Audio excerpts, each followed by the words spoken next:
Саламатсыздарбы? Нурус ТВ каналында жаңылыктар топтому. Акыркы сааттардагы жаңылыктар менен таанышып алыңыздар. Биздин каналга подписация болуп, видеого лайк басып, жаңылыктар менен өз убагында кабардар болуп туруңуздар.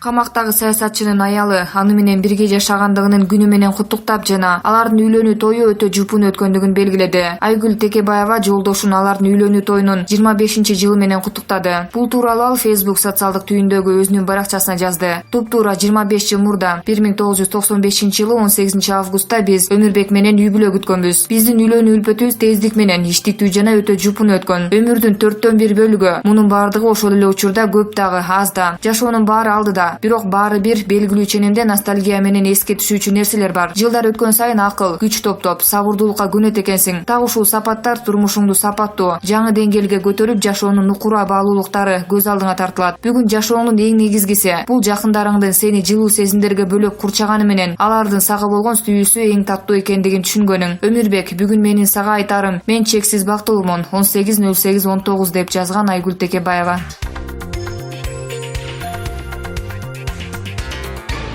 Республика партиясынын лидери Өмүрбек Бабанов учурда экономикалык кылмыштарга каршы күрөш боюнча мамлекеттик кызматта сурак берип жатат. Бул тууралуу Азаттыкка мекеменин басма сөз катчысы Анастасия Пискур билдирди. Азырынча Финпол Өмүрбек Бабанов кайсы бир эне боюнча сурак берип жатканын тактай элек. Быйыл апрелде Кыргызстан коммерциялык банкына байланыштуу кылмыш иштерин териштирүү жанданганы белгилүү болгон. Финансы полициясы 11 апрелде аталган банктын директорлор кеңешинин төрагасынын орун басары Бабановдун жакын тууганы Жаныбек Мырзабаевди бир канча саат сурак алган. Бабановдун тарапкерлери бул жагдайды каралоо, алардын лидерин өлкөгө келтирбөө аракети катары баалашкан. УКМК Бабанов Кыргызстанга кайтып келсе мыйзам чегинде жоопко тартылаарын 8 августта эскерткен. УКМКнын маалыматына караганда Бабановго 2 кылмыш иши козголгон. Биринчиси 2017-жылы шайлоонун үгүт өнөктүгүндө эл алдына чыгып сүйлөгөн айрым сөздөрү конституциялык түзүлүшкө каршы келет деген негизде болсо, экинчиси бийликти басып алууга даярдык көрүү деген айып менен ачылган. Бабанов 2017-жылдагы шайлоодо азыркы президент Сооронбай Жээнбековдун негизги атаандашы болгон. Шайлоодон кийин Москвага кеткен. Ал Бишкекке Москвадан 9 августта учуп келди. Аэропортто чогулгандардын алдына чыгып сүйлөгөн кыска сөзүндө ал мен дайыма мыйзам жолунда жүрөм деп билдирген. Президенттик шайлоо учурундагы теледебатта Сооронбай Жээнбеков Бабановго кайрылып, президент болсом коррупция менен күрөштү сенден баштайм деп айтканы коомчулукта катуу талкуу жараткан.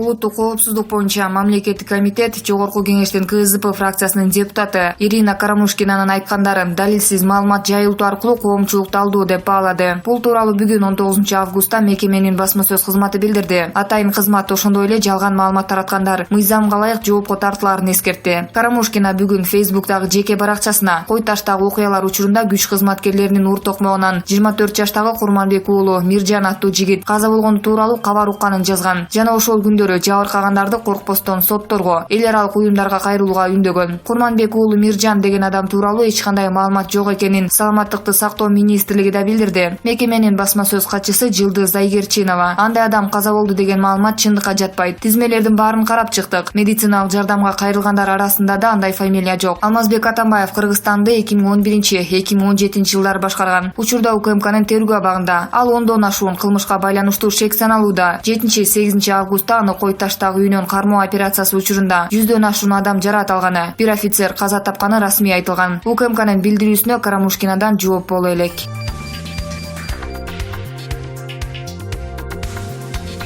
Кыргызстандын биринчи президенти Аскар Акаевдин тун кызы Бермет Акаева Кыргызстанга келгенин адвокат сотторду тандоо кеңешинин мурунку мүчөсү Канат Хасанов соц тармактагы баракчасына жазды. Маалыматты Спутник Кыргызстан агенттигине мамлекеттик органдардагы өздүк булактар тастыктады. Ага ылайык Акаева Бишкектеги Манас аэропортуна бүгүн эртең менен конгон. Белгилей кетсек, 47 жаштагы Бермет Акаева Аскар Акаев менен Майрам Акаеванын 4 баласынын эң улуусу. 2005-жылы иниси Айдар экөө Жогорку кеңештин депутаттыгына шайланышкан. Бул дагы Жоо Казын революциясынын себептеринин бири болуп, мандаттан ажырашкан. Казакстан жараны Адил Тойгонбаевке турмушка чыгып, бир топ жыл бирге өмүр сүргөн. Тойгонбаев Кыргыздын эрке күйөө баласы атыгып, балалуу болушкан. 2005-жылкы инкылаптан соң Тойгонбаев рейдерлик, жемкорлук жана алдамчылык боюнча сыртынан айыпталган. 2017-жылы Борбор калаанын 1-май райондук соту аны мүлкүн конфискациялоо, 20 000 сом өлчөмүндөгү айып менен 20 жылга эркинен ажыратуу боюнча өкмүн сырттан угузган. Ошондой эле сот Тойгонбаевден 677 миллион сомду Манас эл аралык аба майданы ААК АКнын пайдасына төлөтүү чечимин чыгарган. Бермет Акаева чет жерде атасы менен биргеликте Кыргызстандын келечеги тууралуу китеп жазган. Былтыркы жылдын аяк ченинде ата-энеси менен биргеликте Германияда мекендештер менен кезген. Ал жакта мурдагы президентке жумуртка ыргытканда атасына болуша кеткен видеосу тараган.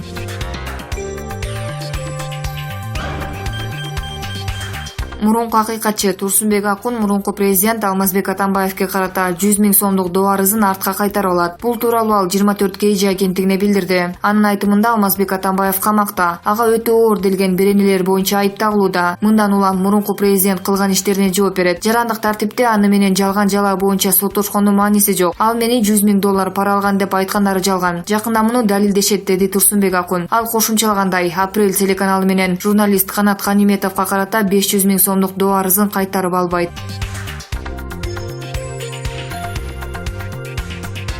Раиса Атамбаеванын кой таштагы үйүнөн башка эч жай жок экендиги тууралуу билдирүүсү калкыбызды алдоо жана саясатка ойноо. Ушундай пикир менен Вести KG сайтына Жогорку Кеңештин төрагасынын мурдагы орун басары Кубанычбек Исабеков бөлүштү. Эл алдында анын сөздөрү жек көрүүнү гана пайда кылат деп ойлойт ал. Атамбаев бир канча жолу мен эң бай адам боломун деп айткан. Анын буга Аскар Акаев Волга минип жүргөндө мен Мерседес айдап жүргөнмүн деген сөздөрү эле жетиштүү деп эсептеймин. Атамбаев паракорчулук тууралуу катуу айтчу. Бирок анын уулу энергетикалык компанияны жетектеп калкка электр энергиясын кайра сатуу менен алектенгени эч кимге жашыруун болгон эмес. Ал акчаны эчтеккеден жасап жүргөн. Кубанычбек Сатындиевич Кыргызстандын укук коргоо органдары мурдагы президенттин активдерин чет өлкөлөрдөн таап, аны өлкөбүзгө кайтаруу үчүн Интерполго кайрылышы керек экендигин белгиледи. Мага белгилүү болгондой, Атамбаевдин Татарстанда, Кытайда жана Индияда бизнестери бар деп айтты ал. Раисага эч жерде жашай турган жерим жок дегени жалган. Эгер ошондой эле боло турган болсо, анда көчөнүн кесилишине туруп алып, биздин өлкөнүн башка кедей адамдары сыяктуу өтүп жаткандардан жардам сурасын. Өлкөдө болуп өткөн окуялардын бардыгында анын деле күнөөсү бар. Ал күйөөсүнө эми болду, токтот деп айтканга болот эле да. Өз кезегинде парламенттин төрагасынын мурдагы орун басары Асия Сасыкбаева да Раиса Атамбаева бир эле үйүм бар деп бир аз калп айтып жиберди деп божомолдойт. Анын сөздөрү көпчүлүккө оюн катары айтылган деп белгиледи. Вести KG сайты менен болгон сүйлөшүүдө Асия Сасыкбаева чет өлкөлөрдө катылган акчалары сөзсүз бардыр. Ошол эле учурда Кыргызстандагы акчаларынын бардыгын табышкан жок. Керек болсо туугандарынан да акчаларын табышты. Эсиңиздерге салабыз, мурдараак Вести KG сайтынан мурдагы президенттин аялы Раиса Атамбаеванын эгерде кой таштагы үйүмө мөөр басып жаап коюшса, мен көчөдө каламын деген сөздөрүн беришкен. Атамбаеванын айтымында аталган кыймылсыз мүлк алардын жеке каражаттарына алынган. Резиденциядагы биздин жашаган жерибизге мөөр чапталган деп кошумчалаган ал. Мен ал жерге кире албаймын жана ал жерден буюмдарды ала албаймын. 2002 жылга чейинки иштеп келген эсептерибиз камакка алынган. Мен жашап жаткан кой таштагы үйгө да мөөр чапташат. Андай болсо мен көчөдө каламын.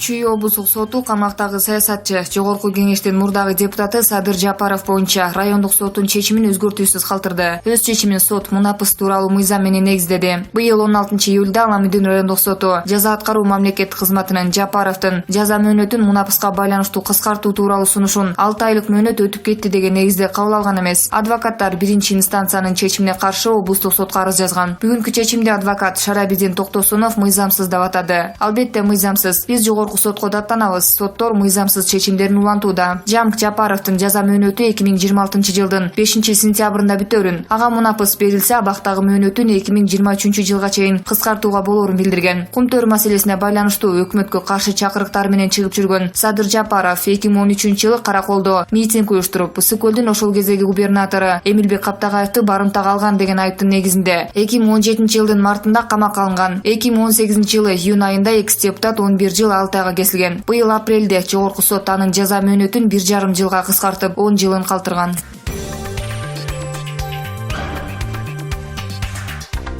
Парламенттик шайлоо 2020 жылы өтөт. Бирок коомчулук тарабынан Жогорку Кеңешке кескен сын пикирлер айтылып жатат. Парламенттик шайлоо күзүндө өтөт деген жоромолдор көп айтылууда. Мындан улам Супер KG порталы Жогорку Кеңештин учурдагы 6-чакырылышынын мөөнөтүнөн мурда тарап кетишине негиз барбы деген собол салды. КСДПнын саясий кеңешинин мүчөсү Адил Турдукулов мындай божомолдор буга чейин айтылып келгенин эскертти. Бул сөз азыр гана чыккан жок. Божомолдор ишке ашпайт деген ойдомун. Шайлоо эмки жылы болот. Чыңалуу Атамбаев менен байланыштуу болгон. Ошонун негизинде парламент таратылышы мүмкүн. Кандайдыр бир элдин наразычылыгы чыгып кетет деген сөздөр айтылган. Азыр болсо бул актуалдуулугун жоготту. Парламент мөөнөтүнөн мурда таркабайт деген ойдомун. Жогорку кеңештин иши канааттандырарлык эмес. Биринчиден буга аларды шайлаган элдин жоопкерчилиги, экинчиден азыркы мыйзамдын чейкилиги себеп болду. Жаңы мыйзамдагы атаандаштык негизде чыныгы элдик депутаттарды шайлоого мүмкүнчүлүктү ачкан жок. Босоголук чекти 9%га чейин көбөйткөнү, ачык тизмени киргизбегени элдик депутаттарды шайлагандын мүмкүнчүлүгүн азайтат. Ошондуктан эмки парламент азыркы депутаттардан жакшы болот дегенге шегим бар, дейт Турдукулов.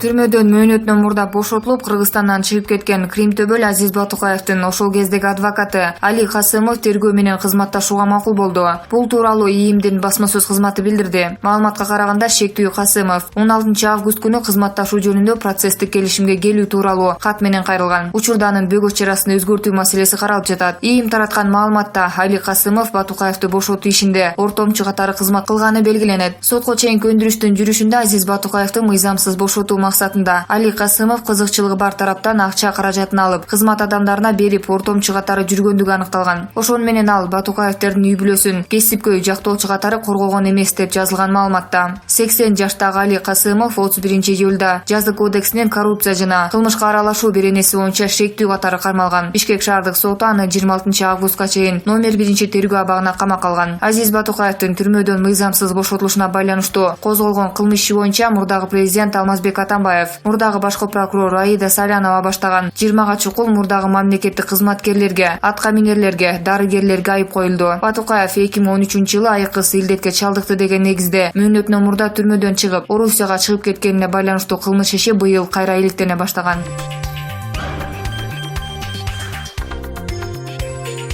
Өкмөт Ички иштер министрлигинин жол кыймылынын бир нече эрежелерин бузуу боюнча айып пулдун көлөмүн азайтуу демилгесин колдойт. Бул тууралуу вице-премьер-министр Жеңиш Разаков айтты. Өкмөттүн басма сөз кызматынан билдиргендей, Жеңиш Разаков нормативдик укуктук актыларды, сот укуктук реформанын алкагында кабыл алынган чечимдерди талдоо боюнча мекемелер аралык жумуш топтун жыйынына катышты. Вице-премьер-министр кыргыз жарандарынын көптөгөн кайрылууларынын негизинде өзгөртүүгө сунушталып жатканын белгиледи. Бизге коомчулуктан, жогорку кеңештин депутаттарынан, айдоочулардан айып пулдардын бир нечесин азайтуу боюнча жетишерлик кайрылуулар келип түштү. Биздин жумушчу топ келип түшкөн сунуштардын негизинде эреже бузуунун 8 түрү боюнча айып пулду азайтууга макул болду, деди Жеңиш Разаков. Жол кыймылынын төмөнкү категориялары боюнча айып пулдун көлөмүн азайтуу сунушталууда. Жол белгилеринин талаптарын аткарбагандыгы, жолдун жүрүүгө уруксаат берилген бөлүгүндөгү белгилердин талаптарын аткарбагандыгы, унааны туура эмес жерге токтотуу боюнча эрежени бузуу, коопсуздук дистанциясын жана аралыкты сактабай, автомагистралдар боюнча жол эрежелерин бузуу, светофордон уруксаат берилбеген учурда стоп сызыгынын алдына токтоо, көрсөтүлгөн жол белгилерин же өтүүгө уруксаат берилген жолдун бөлүгүнөн жол кыймылынын эрежелерин сактабай өтүү, ашып өтүү боюнча эрежени бузуу, сырткы жарык берүүчү приборлорду же эскертүүчү сигналдарды колдонууда эреже бузуу. Жогоруда тизмектелген эреже бузуулар боюнча айып пулдун көлөмүн 3000 сомдон 1000 сомго чейин төмөндөтүү болжолдонууда. Мындан тышкары, жыйындын жүрүшүндө жүргүзүлгөн сот укуктук реформанын алкагында жаңы кодекстерди жана мыйзамдарды иштеп чыгуу боюнча 4 маселе каралды. Анда мамлекеттик бийлик органдары системиндеги укук коргоо органдарынын орду жана ролу, белгиленген укуктук негиздер, принциптер, коюлган тапшырмалар жана аткарууну уюштуруу иштери башкы максат болгон Кыргыз Республикасынын укук коргоо органдарынын ишмердүүлүгү жөнүндө мыйзам долбоорунун концепциясы негизги маселе болуп эсептелет. Тагыраак айтканда, келечекте укук коргоо органдарынын ишмердүүлүгү бирдиктүү мыйзам менен гана жөнгө салынат.